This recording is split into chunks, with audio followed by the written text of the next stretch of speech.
이렇게 비염이 있는지 감기는 아닌 것 같고 계속 이렇게 콧물이 나고 기침이 나서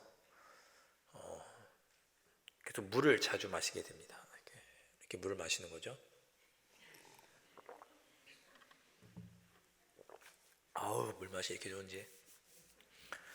근데 이제 요즘 그러다 보니까 또 찬물을 먹으면 또 안 좋은 것 같아서 또 물을 끓여서 좀 따뜻하게 해서 맹물이지만 좀 따뜻하게 마십니다. 감기 걸리면 아무래도 물을 좀 많이 마셔야 되잖아요.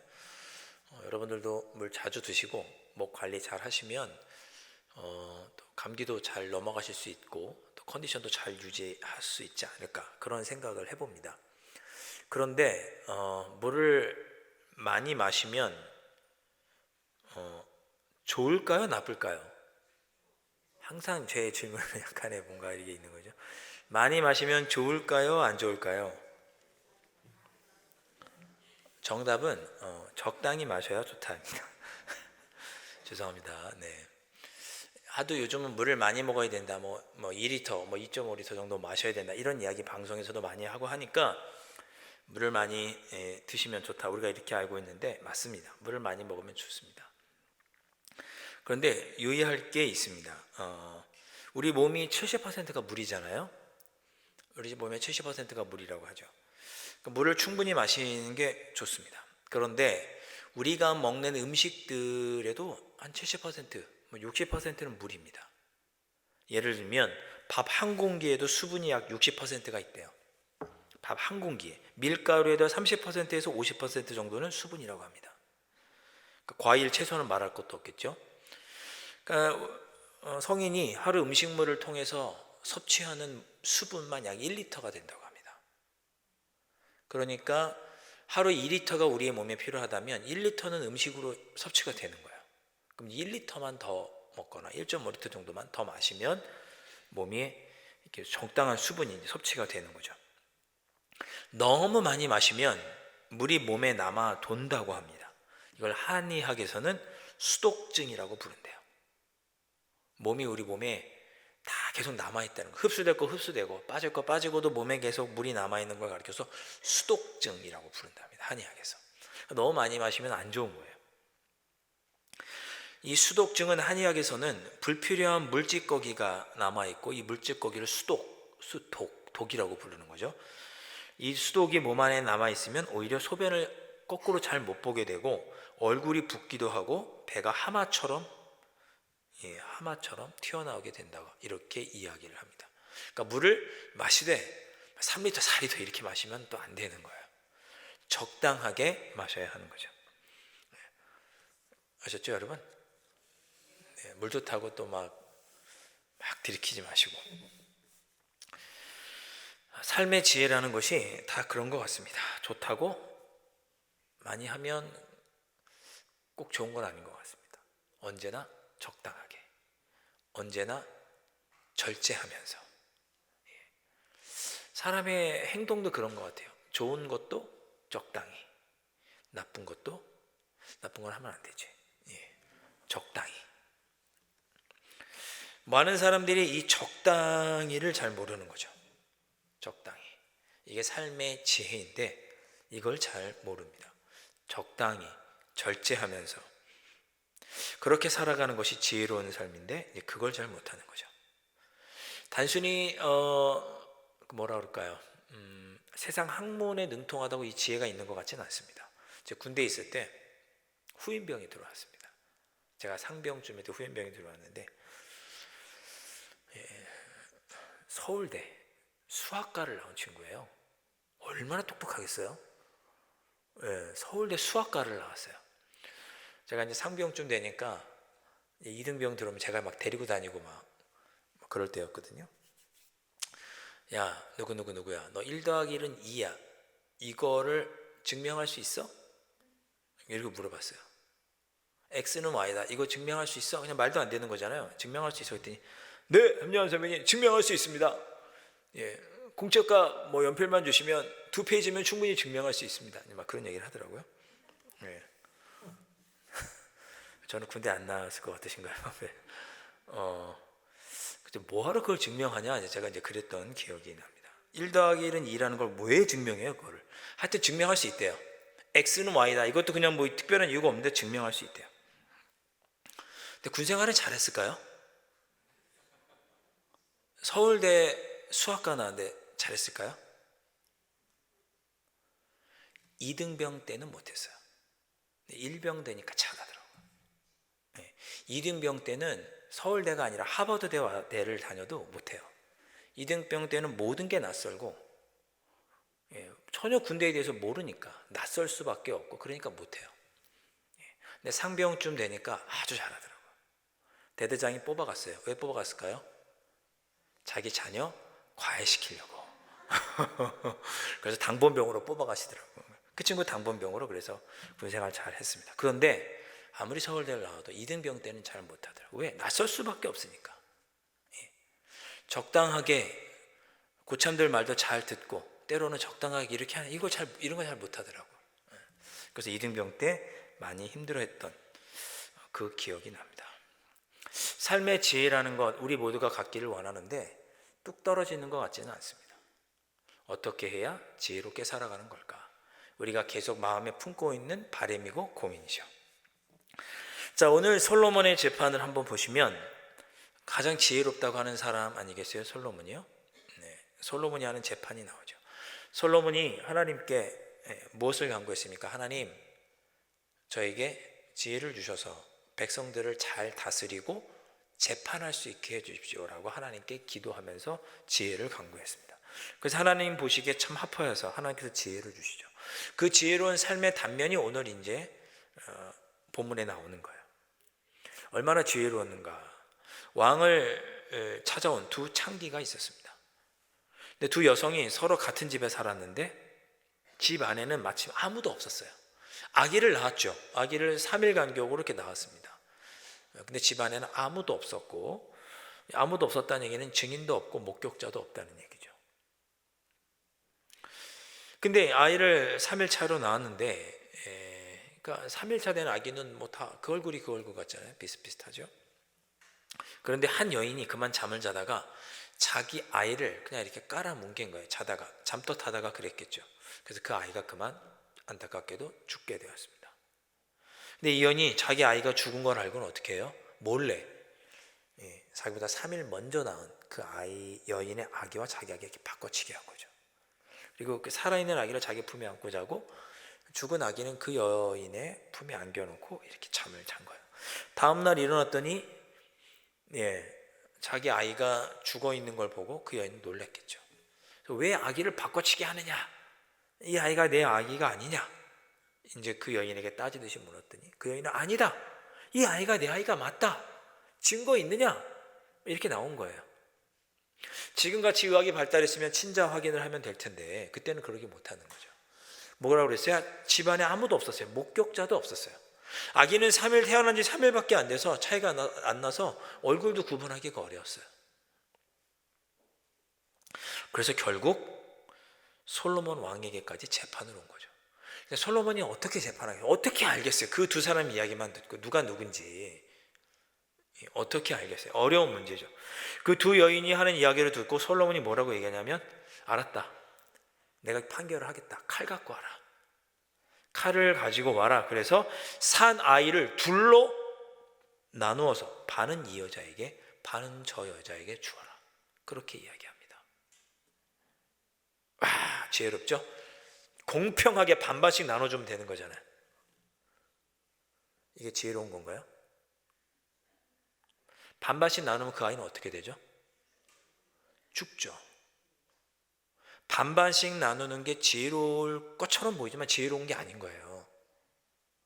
그 문제를 정확히 반반 나눠서 원칙대로 딱 잘라서 반반씩 나눠주는 게 좋은 선택, 지혜로운 선택이 아니라는 거죠. 왜? 아이가 죽잖아요. 그렇죠? 가끔 그럴 때가 있는 것 같아요. 살다 보면 그런 생각이 들 때가 있어요. 세상을 마치 칼로 물을 베는 것처럼 정확하게 나눌 수 있는 그런 일이 그렇게 많지 않은 것 같다라는 생각을 해보게 됩니다. 때론 누군가가 조금 손해를 보고, 때론 누군가는 조금 헌신하고, 때론 누군가가 조금 수긍해주고, 조금 누군가가 손해를 봐주고 하니까 세상이 돌아가는 것 같아요. 교회 잘 보세요. 우리 안에 성도님들끼리 잘 보세요. 다 자기만 옳다고 하고 자기 생각만 하면 뭔가 잘 안 돌아가요. 누군가는 그럼 내가 좀 할게 라고 헌신도 하고 손해도 보고, 그러니까 교회가 돌아갑니다. 그런 것 같아요.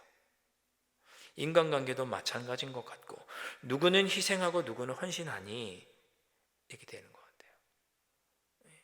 우리 구역장님들, 특히 교사 선생님들 잘 기억하십시오. 예. 교회 다니는 아이들 3번 지각했다고 너 이제 나오지 마 이렇게 말할 수 있나요? 그렇게 말할 수 있어요? 없죠. 그렇게 말하면 어떻게 자격이 없는 거죠. 구역 예배 어떻게 1년 동안 빠져? 너는 우리 구역하지 마. 그렇게 말할 수 있나요? 못하죠. 반반 나눠서 원리 원칙 대로서 너는 더 이상 우리 교회 교인도 아니고 우리 구역도 아니야. 저쪽 구역으로 가. 네. 그러면 안 되죠. 그건 지혜로운, 신앙 안에서 지혜로운 선택이 아닙니다. 그냥 구역장님이 참아주고, 우리 전도사님들이 참아주고, 선생님들이 아이들 참아주고, 우리 부장님들이 선생님 지각하면 좀 참아주고, 좀 잘 나와봐. 그래도 좀 참아주고. 그래서 구역장, 교사, 사람을 맡는 이 직분이 어려운 거예요. 근데 누군가는 그렇게 하니까 생명이 사는 거죠. 솔로몬이 그렇게 아이들 반반씩 잘라주라고 했더니 어떻게 합니까? 26절에 그 산 아들의 어머니 되는 여자가 그 아들을 위하여 마음이 불붙는 것 같았다 그랬어요. 진짜 엄마의 마음은 막 미치겠는 거죠. 아니 저 아이 죽이면 안 되는데, 그러니까 마음이 불붙는 것 같다 그랬어요. 그래서 어떻게 얘기해요? 왕께 아뢰어 청하건대 내 주여 산 아이를 그에게 주시고 아무쪼록 죽이지 마옵소서. 생명을 살리는 방향으로 선택을 합니다. 내 권리를 포기한 거죠. 내 권리보다 아이가 사는 게 더 중요하니까. 그래서 그 아이를 살리도록 그냥 그 여인에게 주시라고 이야기를 합니다. 진짜 엄마인 거죠. 진짜 구역장이고 진짜 교사고 진짜 목회자는 이래야 되는 거죠. 이 엄마는 아이의 생명을 살리는 방향을 선택합니다. 가짜 엄마는 어떻게 해요? 26절 뒷부분에 그렇게 얘기하죠. 다른 여자는 말하기를 내 것도 되게 말고 내 것도 되게 말고 나누게 하라 하는지라. 재직 세미나는 아니지만 교회 일 할 때 나도 안 할 테니까 너도 하지 마. 여러분 이렇게 하시면 안 돼요. 내 것도 아니고 네 것도 안 되게 하자 이렇게 하시면 안 돼요. 내 것은 안 돼도 내 것은 되게 하자 이렇게 해야 돼야 교회가 됩니다. 이 여인은 그렇게 한 건데 그 아이를 죽였던 여인은 내 것도 되게 하지 말고 내 것도 되게 하지 말고, 그러면 교회가 되겠습니까? 이런 선택을 세상은 요구하는지 모르지만 신앙 안에서는 이런 선택을 하면 안 돼요.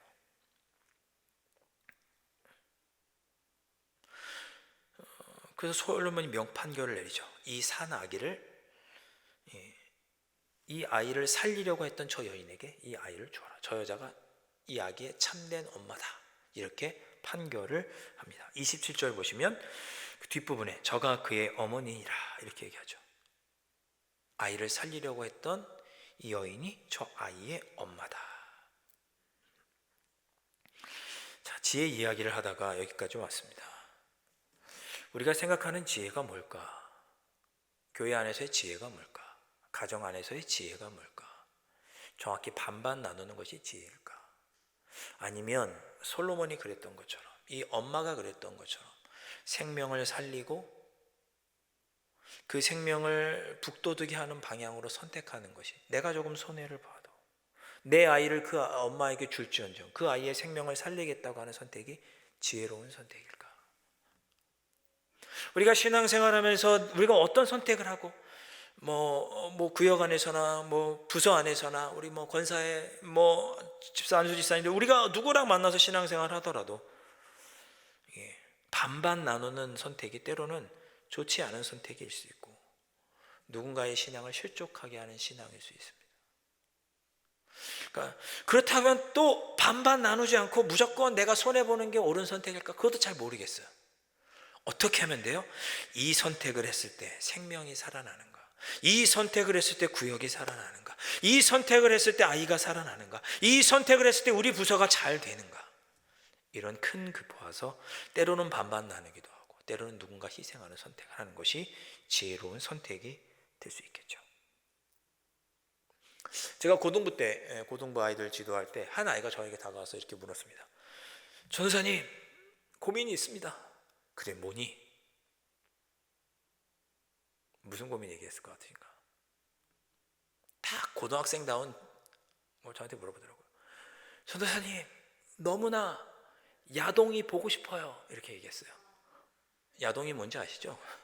야한 동영상. 너무너무 보고 싶어요. 어떻게 해야 돼요? 야, 보면 안 되지. 그때 뭐라는지 아세요? 왜요? 그래요. 왜요? 성경에 어디 나와요? 물어봤어요, 저한테. 성경에 어디 야동 보지 말라는 얘기가 있어요? 음란하지 말라는 얘기는 있지만 야동 보지 말라는 얘기는 없잖아요. 없잖아요. 이땐 야동도 없지, 비디오고 뭐 영상도 뭐 아무것도 없지, 성경이 써졌을 때는요. 대학부가 됐어요. 한 청년이 저한테 와서 물어봐요. 목사님, PC방 가도 돼요? 저 청년부 애들 데리고 PC방 많이 갔습니다. 네. 전도사님이랑 같이 PC방 갔다고 면피해 주느라고 많이 갔습니다. PC방 가도 돼요? 글쎄, 적당히 가라, 이제 그랬어요. PC방 가도 되는지 안 가도 되는지 성경에 있나요? 없잖아요. 여러분, 우리가 살아가면서 성경에 나오지 않는 삶의 문제가 얼마나 많습니까? 고부간의 갈등 어떻게 해야 돼요? 성경에 나와요? 안 나와요. 시어머니한테 잘해라 이런 얘기 없어요. 십계명에 시어머니를 내 어머니처럼 섬겨라 이렇게 딱 써 있었으면 아무 문제 없죠. 안 써 있어요. 삶의 다양한 문제, PC방도 그렇고 야동도 그렇고 뭐 요즘 스마트폰도 그렇고 삶의 여러 가지 문제들을 우리가 얼마나 지혜롭게 살아가고 싶어요. 그런데 그 문제 하나하나들이 성경에 나오지 않아요. 그럼 우리가 이런 문제들을 어떻게 해결해야 돼요? 성경의 정신을 따라 해결해야죠. 솔로몬이 생명을 중요시 여기는 정신을 가지고 재판을 했던 것처럼 우리도 이 선택이 사람을 살리는 선택인지 이것이 나를 살리는 선택인지라고 하는 큰 틀에서 이 문제를 해결해야죠. 그게 지혜로운 거죠. 제가 특별 새벽 기도 기간에 고린도 교회를 예를 들면서 두 가지를 말씀드렸죠. 하나님을 사랑하고 이웃을 사랑하는 두 가지 원칙을 말씀드렸어요. 삶의 문제를 우리가 겪을 때 우리의 삶에 다양한 문제들이 있는데 그런 문제를 겪을 때 내가 이 선택을 하는 것이 과연 하나님을 사랑하는 방향인가? 내가 이 선택을 하는 것이 과연 이웃을 사랑하고 섬기는 방향인가?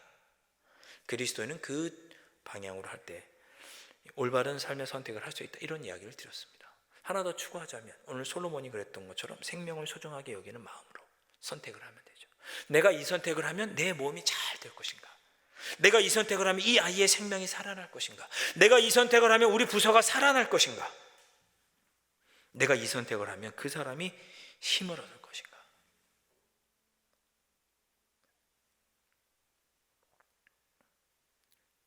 우리 모두 지혜롭게 살아가기를 원합니다. 2024년을 지혜롭게 살아가셔야죠. 지혜롭게 사시기를 바라고 또 그렇게 살아가야 하는데 삶의 다양한 문제들 때로는 성경에 나와 있지 않아서 어떻게 할지 모를 때 성경의 큰 정신과 흐름을 따라서 그 안에서 우리의 삶의 문제를 선택하면 그 선택이 가장 지혜로운 선택이 되리라 생각합니다.